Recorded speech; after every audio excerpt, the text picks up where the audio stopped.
All right, broskies, welcome back to the Life of a Broski sneaker podcast where we waffle on all day, every day about sneakers. And this episode, I guess, is one I really want to talk about for quite some time. And there might be some questions in there from you guys, and maybe a bonus topic at the end. Now, of course, the only thing I would say is leave us a rating, subscribe to the YouTube channel, and let's dive right in. Perfect.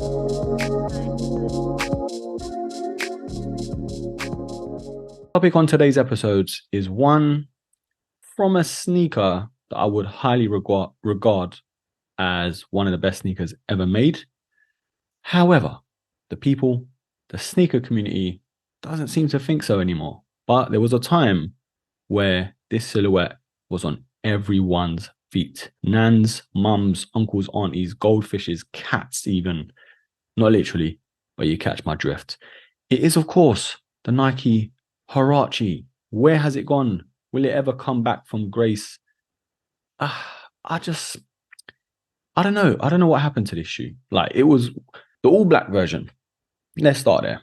The all black, triple black, whatever you want to call it, was one of the best sneakers at a time. There was a period where everyone was wearing it, literally in JD, Foot Locker, everyone was selling it and everyone was wearing them on their feet.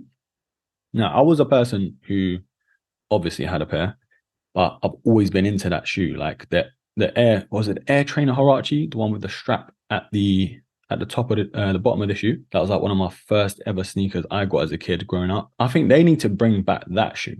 I think they need to do that. The low isn't getting as much love as it deserves, and I don't know if it does deserve as much love as it did back then when it was very popular. The last what was it, like 2008 or 2013? One of those times, I think that was when the sneaker was at an all-time high. It was like, let's say this, it was the Panda Dunk of the time. That's the best analogy I can say. It was on everyone's feet. They were selling everywhere. Never went on sale because they were always selling out and people wanted to buy them. So in the triple black, because it was like leather finish, you can wear them all the time, every time, with anything. I don't know if they could make a comeback. They tried to recently, the past couple of years. I think it was 2021 with was it the Desert Oak, the Stussy collab. Now that sort of pushed it, I'd say, more into the OG realm of the sneaker community because it's such an iconic shoe. It was the first collab with Nike and Stussy. But yeah, the green pair got the sizing wrong, had to send that back. Totally forgot you had to go half a size up. The Desert Oak pair went half a size up. That was perfect. And I absolutely love it. I'm scared to wear it because of how buttery it looks. And of course, the panels, very dirt. They're like a dirt magnet, let's just say that. But one of the best shoes in my collection, personally. I don't know about you guys. But I don't know. If the Huarache could really make a comeback, could it take the right collaboration? I'm not so sure. I don't know if a Travis Scott, please do not touch this shoe, bro. Please. But if he could possibly bring this sneaker back from the dead, or seeing someone of a high caliber, I don't know, an Mbappe and an Erling Haaland, like a Nike sponsored athlete, could they bring back the shoe? I don't know. It would take some doing because of how popular like Jordans are, Dunks are, and Air Max are having its time, like the Air Max ones, having a great couple years. And I pray it continues because honestly, I can't keep up. And we're very sport for choice when it comes to the Air Max 1 lately. But let me be clear, the Air Max 1 is these general release sneakers, they're going to have a time where they're going to resell for quite a lot. Like we had that with the medium curries and a lot of the other sort of GR Air Max 1s that no one really cared about apart from the OG sneakerheads. Were the medium curries? Well, the Air Max 1 curries, let's just say that. You know what I'm talking about. But yeah, those GR Air Max 1s, no one really cared about that. They used to go on sale like now, literally like now. But yeah, a lot of these GR Air Max 1s will be future grails for some people just because they want to double up. Or they had them, they've rinsed them and they want to get another pair.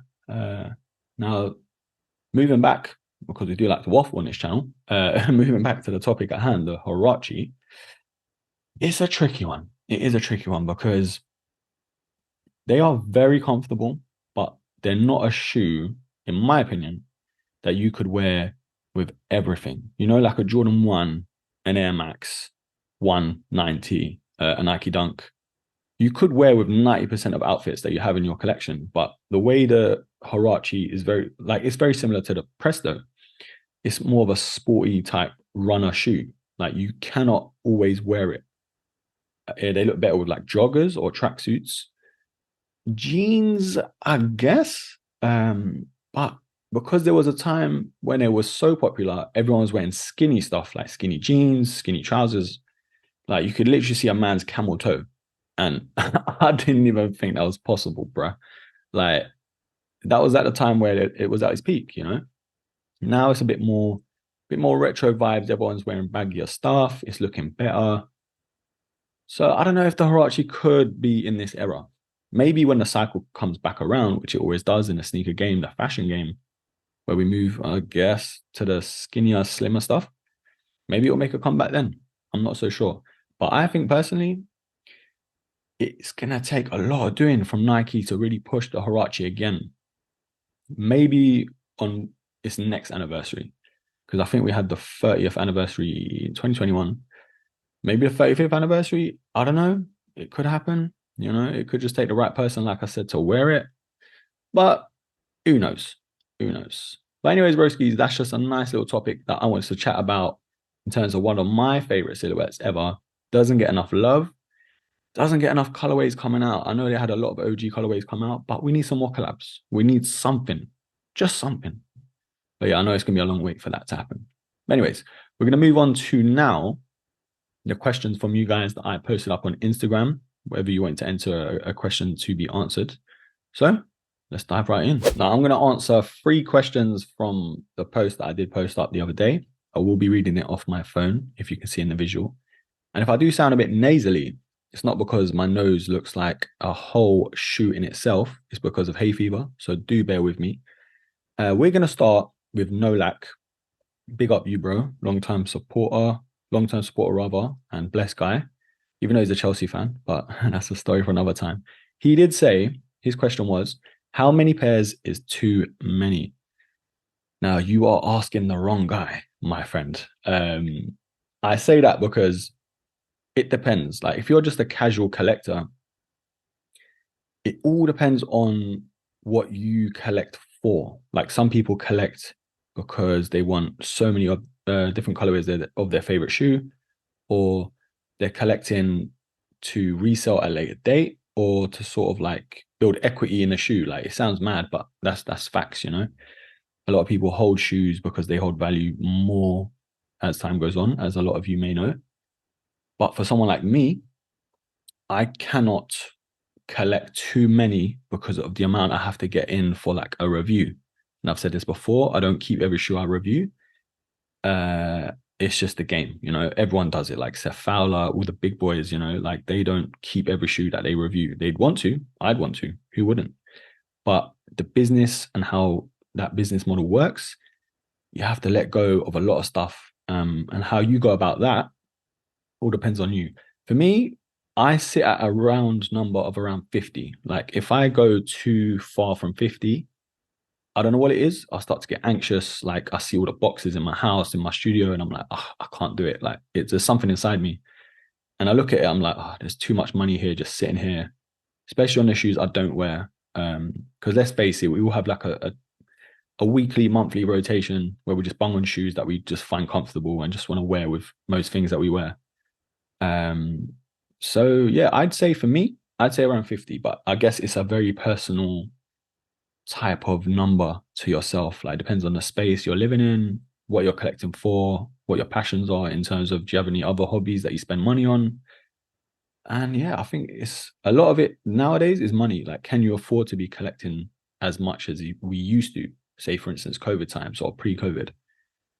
So yeah, that's a great question, Nolak. Big up to you, bro. Next question we have from Vlad.j95. Big up you, brother.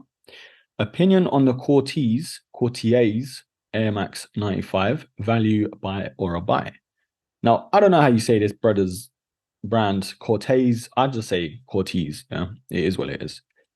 The Air Max 95 Cortez Each one of them, I'd say, are banging, but the first one is the one. Let's be honest. Like it's very different. You can see the details on the shoe a lot more.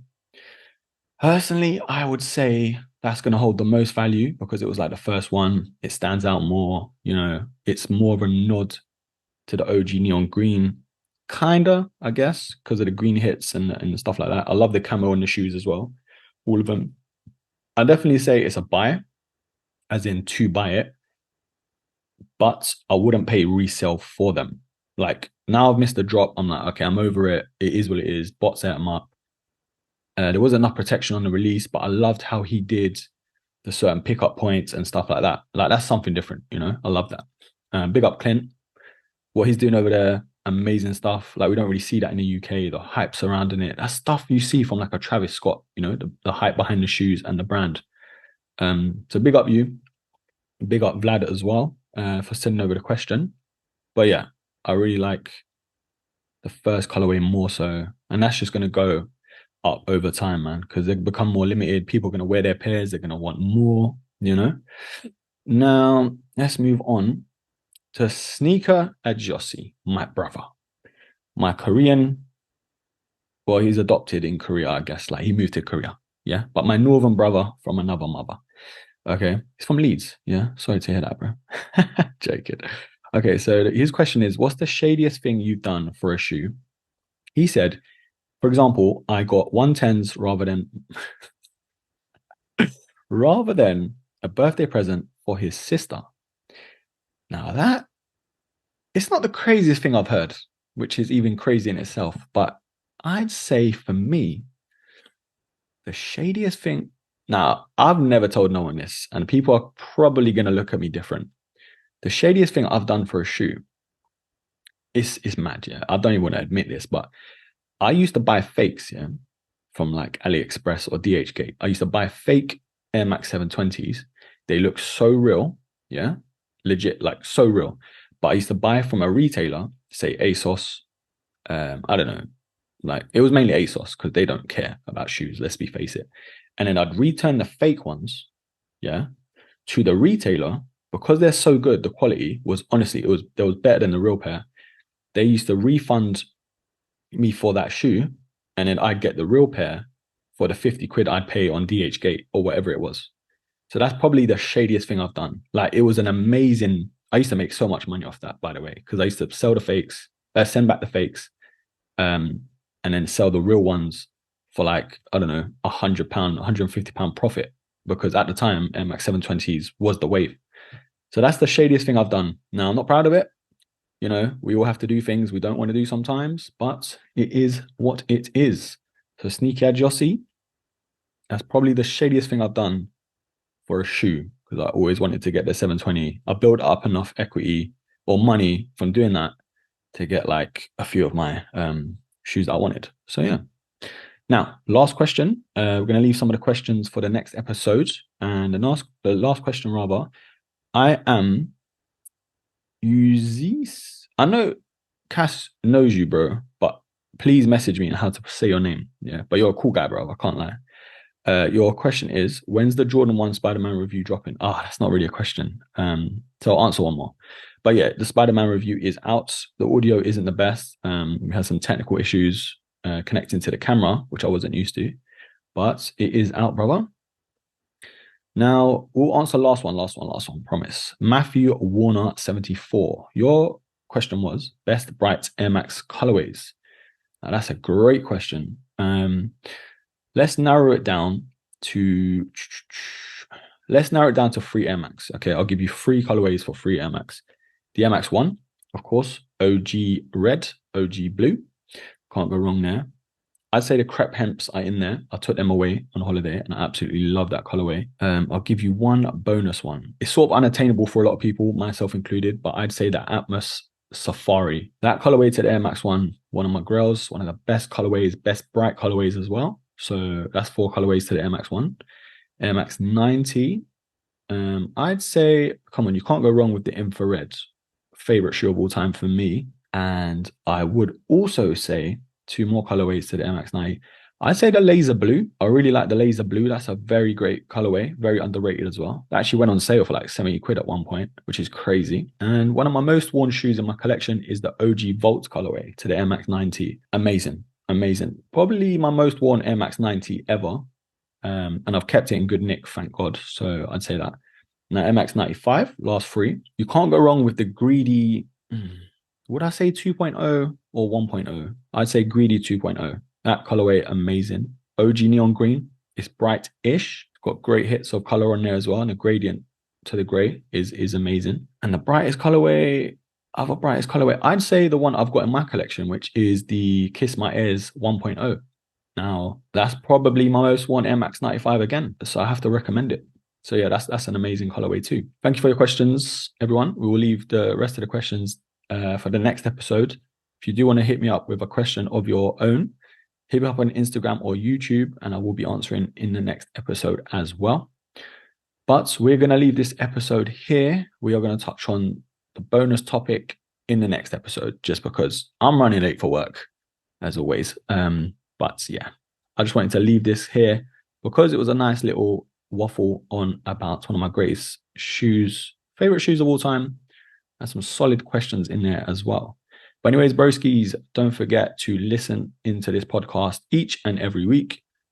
Hopefully more than once a week. Hopefully. We'll see how it goes. And obviously, don't forget to subscribe to the YouTube channel, Instagram, TikTok, all of that good jazzy Jeff. All that good jazz. Don't know why I said that. Don't know why. But anyways, broskies, of course, till the next episode. Take care.